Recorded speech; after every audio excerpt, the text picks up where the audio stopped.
Salut à tous, c'est Lunaris. Aujourd'hui, le test du Vacol CO20.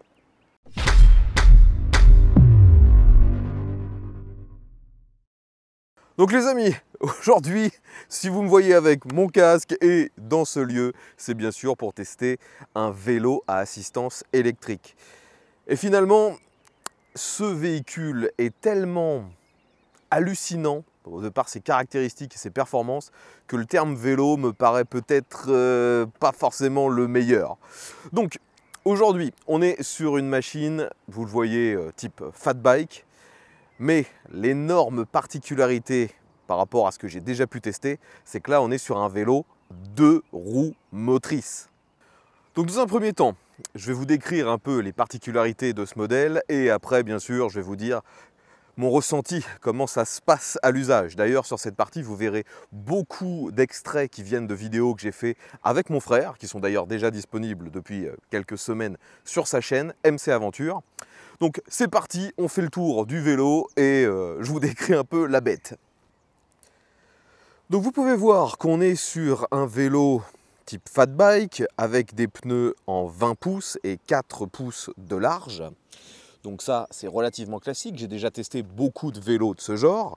Et aussi, comme sur beaucoup de vélos concurrents, on a la possibilité de le plier. Il y a ici ce système qui permet de casser le cadre en deux. On a aussi, pour le pliage, ici, une fixation qui permet de replier le guidon. À savoir que le guidon, là, actuellement, vous le voyez, il est dans la position la plus basse. Si on le désire, on peut ici tirer là-dessus et ensuite le monter comme ceci jusqu'au maximum. Et franchement, si je le bloque au maximum, je pense que vous allez voir que ça fait un look complètement dingue. Parce que là, le guidon est juste à une hauteur absurde. Déjà, moi, lorsque je l'utilise habituellement, en le mettant au plus bas, le guidon est presque trop haut. Donc là, à moins de faire 2 mètres, voire plus, je ne vois pas trop l'utilité de le monter aussi haut.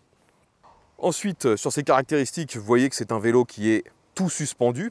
On a une fourche à l'avant, donc celle-ci, vous pouvez la bloquer et aussi changer la précharge.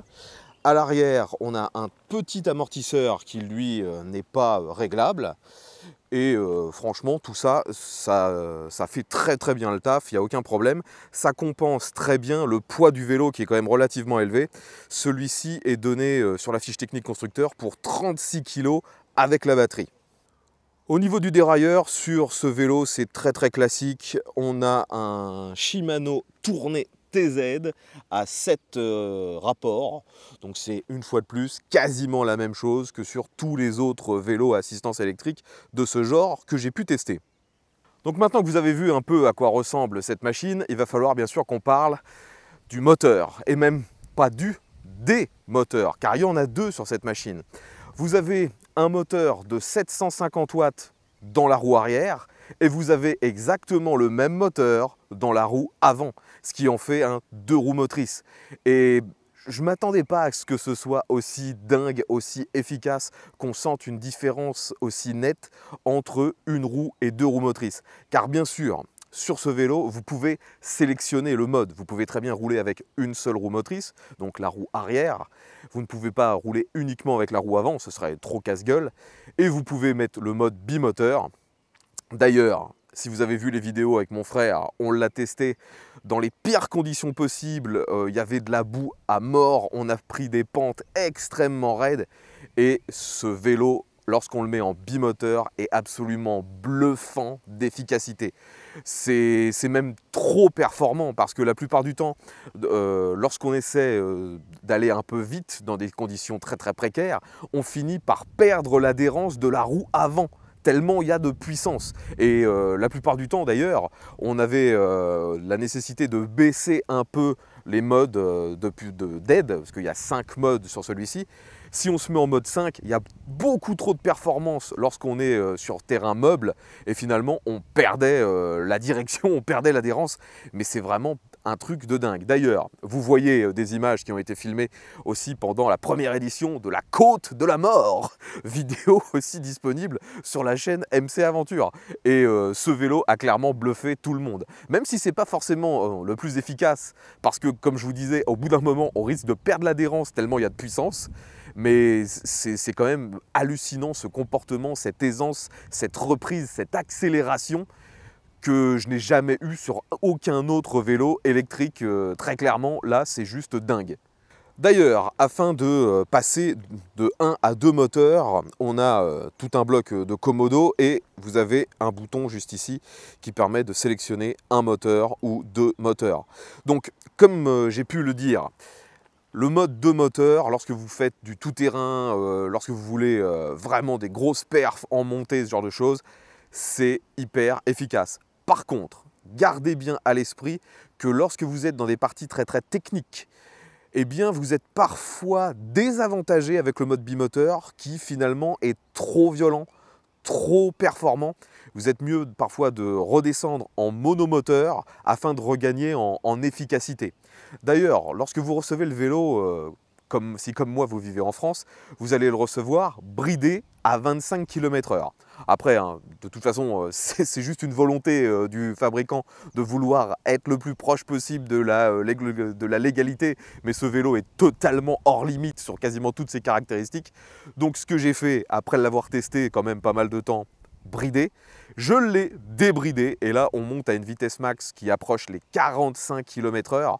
Moi personnellement je pèse 100 kg et j'arrive sur du plat à le monter à 42-43 sans réelle difficulté.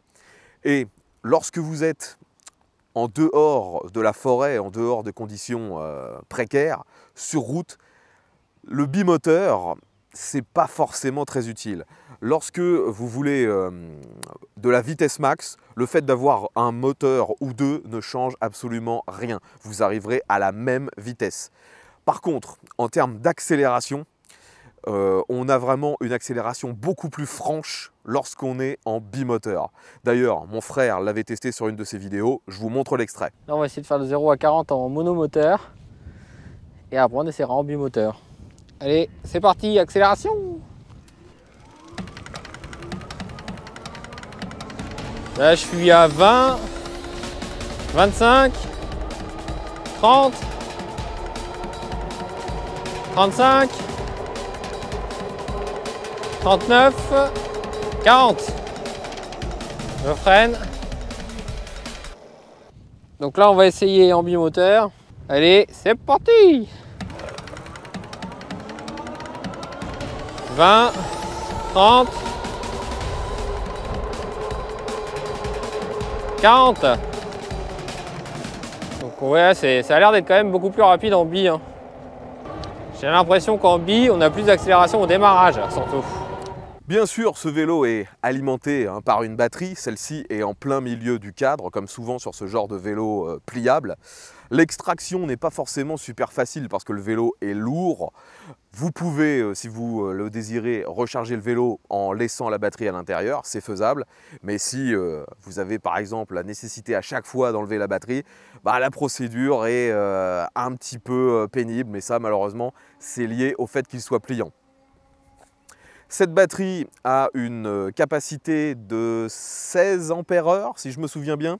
Et l'autonomie, par contre, là, je peux quasiment rien vous dire parce que c'est tellement variable en fonction de votre utilisation, en fonction de si vous l'utilisez avec un ou deux moteurs, si vous l'utilisez, bridé ou débridé. Enfin, je vous laisse aller voir les caractéristiques données par le constructeur pour vous faire une petite idée, mais globalement, ça sera vraiment extrêmement fluctuant en fonction de votre utilisation, gardez bien ça en tête. Bon, pour l'instant, vous comprenez que cette machine est vraiment hors norme avec ce bimoteur en termes d'efficacité, de performance. Mais les autres paramètres qui font que ce vélo est hors norme, c'est que finalement, lorsqu'on le reçoit, on a tellement d'accessoires et d'équipements qu'on pourrait le considérer carrément comme un cyclomoteur et non pas comme un vélo à assistance électrique. D'ailleurs, on va commencer par parler de l'éclairage. Vous avez sur ce vélo, vous le voyez, pas mal de feux. Donc on a un gros feu LED ici à l'avant. Vous avez des catadioptres dans les roues. On a ensuite un feu arrière. Celui-ci sert aussi de feu stop. Et on a un troisième feu qui lui est à pile directement dans la selle. Vous pouvez l'allumer soit en mode clignotant, soit en fixe. Et donc au niveau visibilité, on est vraiment bien. On sent une fois de plus que ça a été conçu pour être utilisé quand même un peu en ville et presque comme une mobilette. Donc on a déjà ces équipements pour l'éclairage et en plus de tout ça, vous allez recevoir en accessoire une trousse avec plein de choses et dedans vous avez des supports que vous devez normalement installer sur le guidon. Moi je ne l'ai pas fait et ces supports permettent ensuite de fixer des rétroviseurs. Et là pour le coup ça donne totalement un look de mobilette à ce véhicule. D'ailleurs j'ai oublié de vous parler d'une petite particularité qu'il y a dans le feu arrière. Celui-ci ne sert pas que de feu stop, vous avez également des clignotants. Et bien sûr, les clignotants sont actionnables facilement via les commodos qui sont juste ici.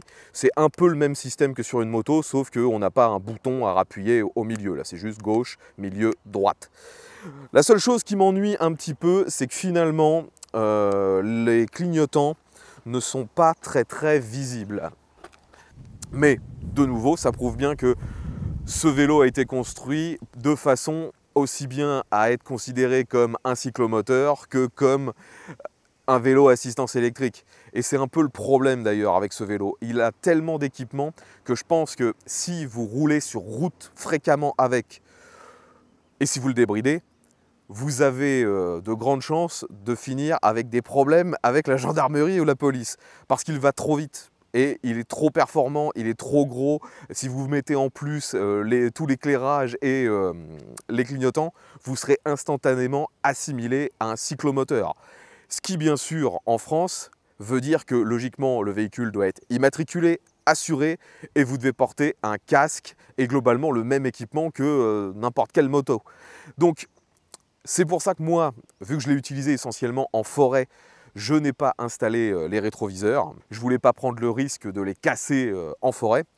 Et j'ai utilisé assez peu ce vélo sur route. Je l'ai essayé essentiellement en forêt. Car vraiment, si vous voulez l'utiliser sur route, il faut le rebrider à 25 pour être au minimum dans la légalité au niveau de la vitesse max. Sinon, vous allez forcément avoir des problèmes à un moment ou à un autre avec les forces de l'ordre.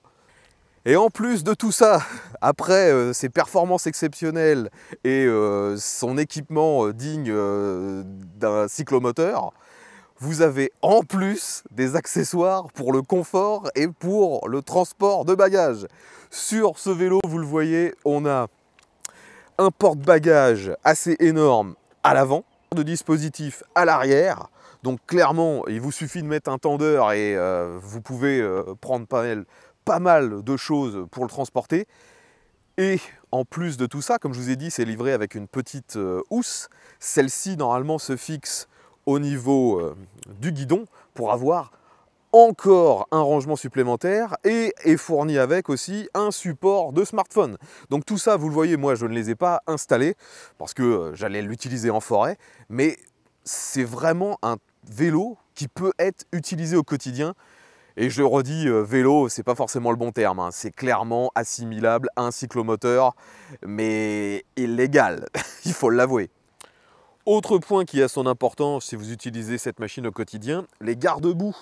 Donc vous voyez qu'ils sont relativement enveloppants, c'est du métal, et à l'arrière, il fait presque toute la surface du pneu, hein. Donc, il n'y a pas trop de projection, même en étant vraiment dans de la grosse gadoue, on ne se retrouve pas recouvert de boue. Et le dernier point de confort, on a cette selle qui est vraiment très moelleuse, elle est très confortable. On est bien sur ce vélo, franchement, il n'y a rien à dire.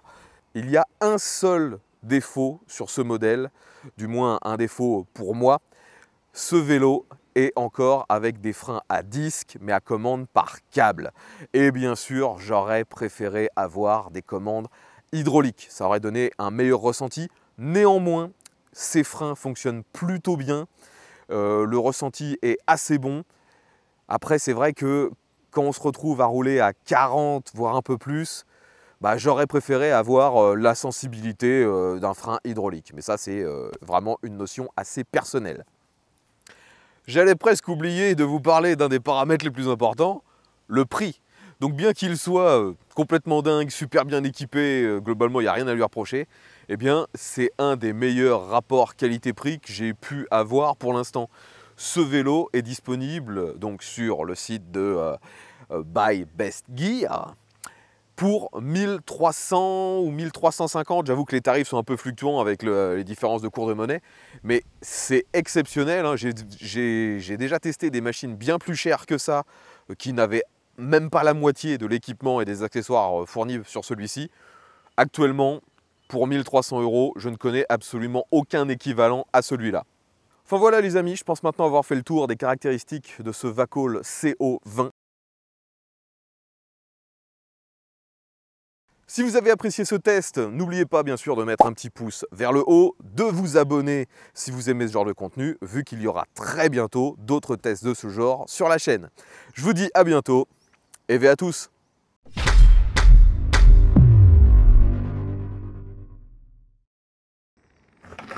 Regarde, c'est un truc de malade.